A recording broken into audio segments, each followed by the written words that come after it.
It's Tuesday, October 29th. Bob Price on Canada's Business Beat. Determined optimism among Canada's young people when it comes to home ownership. Scotiabank's 2024 housing survey finding that even though the number of millennials and Gen Z adults who own their own place has fallen sharply in the last 3 years, nearly 6 in 10 of that 18 to 43 crowd expect to buy within the next 5 years. Scotiabank suggesting that while 47% of young adults owned a home in 2021, that figure now is only around 26%. Big news for Quebec and Ontario, that while not official yet, may as well be, with a number of sources suggesting the federal government has just decided to forge ahead with a new dedicated high-speed rail link between Quebec City and Toronto.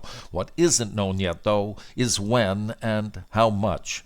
It only takes 2 minutes to get smarter with the help of one of Canada's most listened-to business podcasts, updated Monday through Friday and heard around the world on X and wherever you get your favorite podcasts, including Spotify and Apple. Canada's Business Beat. The more you listen, the more you know. The path now clear for Canadian news headlines to return to Google. The country's broadcasting regulator, the CRTC, granting Google a 5-year exemption from the Online News Act, requiring companies to pay for the news content they carry. In return for that exemption, Google has in turn been ordered to release the $108 million they currently owe news outlets. When was the last time you checked out McDonald's? The fast food giant blaming weaker international sales for a smaller third quarter profit, $2.26 billion from $2.32 billion a year back.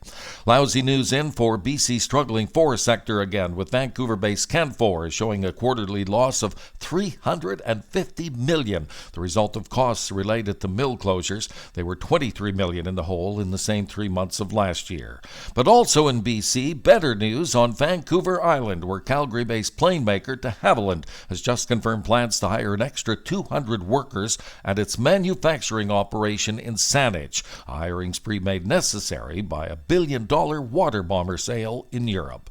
And that will do it for your Tuesday. Thank you for listening. Bob Price on Canada's Business Beat.